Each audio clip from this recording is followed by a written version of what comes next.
Saudações, eu sou o Android e nesse vídeo eu vou fazer os filmes polêmicos. Lembrando que a playlist vai estar na descrição, chega de enrolação e vamos lá.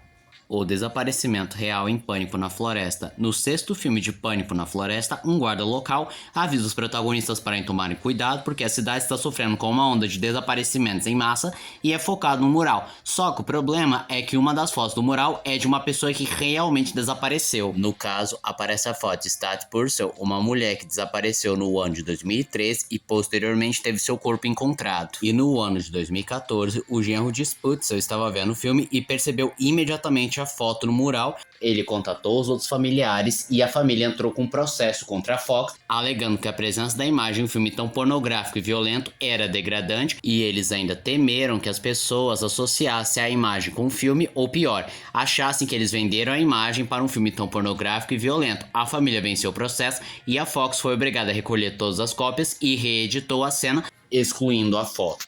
A batalha judicial do Scratch. Vamos tentar resumir que esse caso é bem complicado.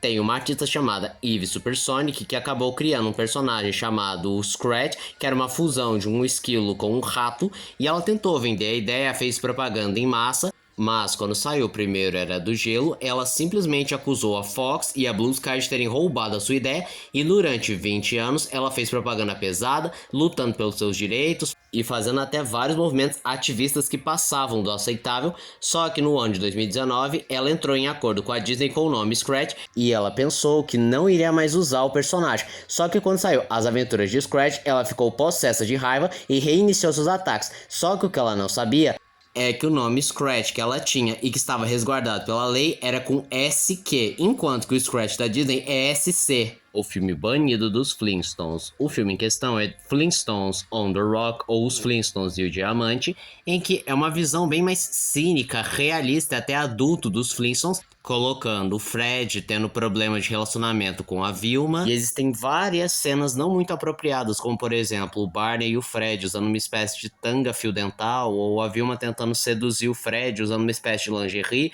ou o Fred tentando trair a Vilma flertando com uma mulher aleatória, ou que o Fred parece bem mais agressivo com o Barney. Tyler Perry, ele é um produtor e ator muito conhecido pela personagem Madea, e ele se envolveu em várias controvérsias, ao começar com a mais comum, em que o pessoal da comunidade trans acusa ele de ser transfóbico, pois ele não é trans, então ele não pode se vestir de mulher, mas a maioria das vezes é ignorada essas críticas, mas com certeza as acusações mais pesadas é que ele foi acusado por 2 homens de agressão sexual.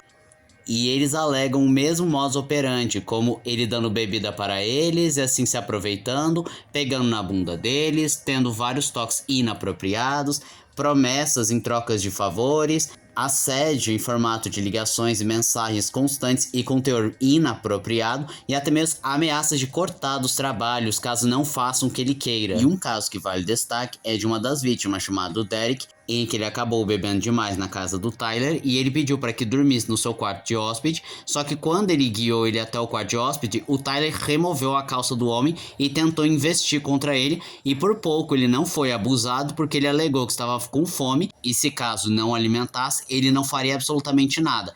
Ele acabou pedindo uma pizza e aproveitou esse momento para fugir dele. E as vítimas exigiram indenizações, em que o Derek acabou exigindo 270 milhões de indenização e a segunda vítima, chamada Mário, exigiu 77 milhões de indenização.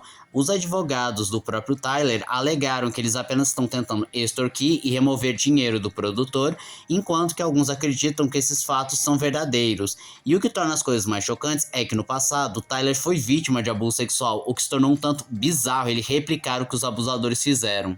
Paramount e atores que não serão contratados. A Paramount, depois de ser assumida pelo David Ellison, se tornando CEO, compartilhou uma lista de atores, produtores e outros artistas não serão chamados para trabalhar na Paramount, alegando terem ideias radicais, em especial ideias antissemitas e declarações pró-Palestina. E lembrando que o próprio David Ellison tem uma herança judaica, e aqui está a explicação por que não contrataria alguém que é pró-Palestina e Hamas. Por conta disso, muitos portais mais para a direita e conservador alegaram que a Paramount agora se tornou conservadora, visto que a maioria, se não todos que demonstraram apoio à Palestina e ao Hamas, tem um cunho mais à esquerda, woke, pode-se dizer assim. Cena censurada em Lilo e Stitch. Na animação Lilo e Stitch, houveram duas cenas que tiveram que censurar. A primeira é quando a Lilo está escondida na máquina de lavar, porém eles substituíram por uma cômoda que tem uma tampa de pizza como porta, pois eles perceberam que as crianças poderiam acabar replicando o que a Lilo estava fazendo e poderia causar alguns incidentes, em especial as crianças ficarem presas dentro da máquina de lavar. E a outra cena nem passou para o corte final, em que quando a Lilo vai ser resgatada pelo Stitch e seus amigos,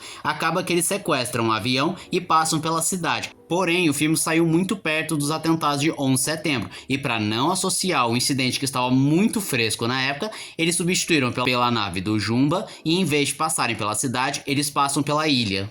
Live action da Moana. Esse live action deu muito o que falar. Ao começar que quando foi anunciado, muita gente não viu necessidade, visto que Moana é um filme extremamente recente e que ainda conversa com as novas gerações. E mesmo quando a Disney anunciou que os atores de voz do desenho iriam voltar como seus personagens respectivos na versão live action, isso não ajudou muito, porque muita gente considerou que a atriz de voz da Moana não tinha pele escura o suficiente para ser a Moana, considerando que era uma espécie de embranquecimento e isso ia ser racismo. E por esse motivo, além dela mesma julgar que precisava de mais autenticidade cultural, ela decidiu não reprisar o seu papel, voltando apenas como uma produtora. E quando saiu o primeiro teaser trailer, primeiro criticaram por ser muito precoce, segundo, por acharem que embranqueceram demais a Moana ao alisar os seus cabelos.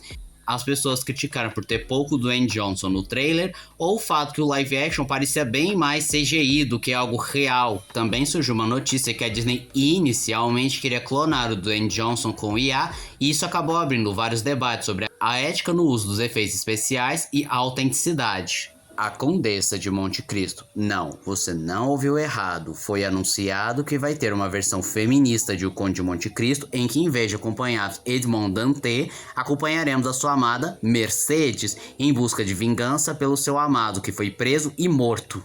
E esse anúncio foi duramente criticado não só por destoar completamente da obra, como também inverter os valores e destruir a simbologia e todo o significado presente na obra de Alexandre Dumas. Glória Feita de Sangue, um filme de Stanley Kubrick que não é só um filme de guerra, mas sim um filme que mostra que os horrores da guerra não estão apenas nas trincheiras, mas sim no sistema que alegadamente deveria nos proteger. Por conta disso, o filme foi banido por quase 20 anos na França por ser considerado um ataque brutal e desrespeitoso aos militares. Killer Whale, numa tradução literal, baleia assassina. O nome é autoexplicativo, é mais um filme de ataque de animal, em especial baleias. No entanto, ele chamou bastante atenção por uma coisa inusitada, pois o pessoal da produção achou que seria violento demais e gráfico mostrar cenas com muito sangue. Por conta disso, eles modificaram a cor do sangue de vermelho para marrom, e o tiro saiu pela culatra, porque o que era para ser só uma tentativa de amenizar e não chocar o público acabou se transformando num meme. Pois por conter muito sangue, inclusive várias cenas de pessoas cobertas de sangue, a impressão que dá é que todos tiveram uma diarreia monstruosa e estão sujos de fezes. Will Smith sendo processado. Recentemente, o ator Will Smith foi processado por um violinista chamado Brian King Joseph, que alegava assédio sexual, além de ter sofrido uma demissão injusta e uma retaliação durante a turnê de Based of True Story em 2025.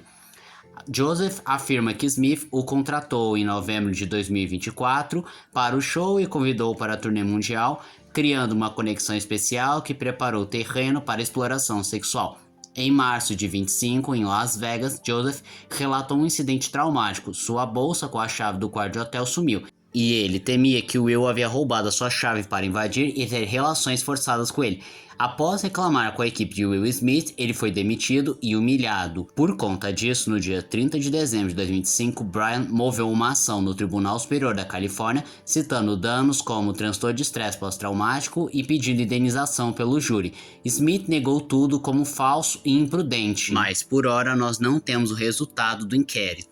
Ariana Grande e Cynthia Erivo, as protagonistas de Wicked, foram vítimas de várias polêmicas na internet, como por exemplo sua proximidade física excessiva em entrevistas, além de elas constantemente chorarem ao lembrarem do filme, ou só dando entrevista e começava a chorar. E o momento mais infame é quando aparece um helicóptero, a Cynthia começa a chorar, aí a Ariana fala: sai helicóptero, não é hora do seu momento. E o pessoal achou muito estranho, tipo, tá chorando por conta de um helicóptero. O pessoal também notou uns certos gestos e toques estranhos da Cynthia em cima da Ariana, e até um sentimento de proteção, como se ela fosse segurança da Ariana Grande, ou ela tá falando e do nada ela começa a mexer no cabelo dela, ou ajustar o colar quando não precisa ser ajustado, gerando várias teorias de que há algo além de uma amizade entre as duas, mas outras pessoas interpretaram que era uma relação estranha, tipo de posse, manipulação emocional. Outro momento que disparou um sinal de alerta nas pessoas foi que a Ariana nas entrevistas parecia muito magra, esquálida, frágil, talvez lutando com algum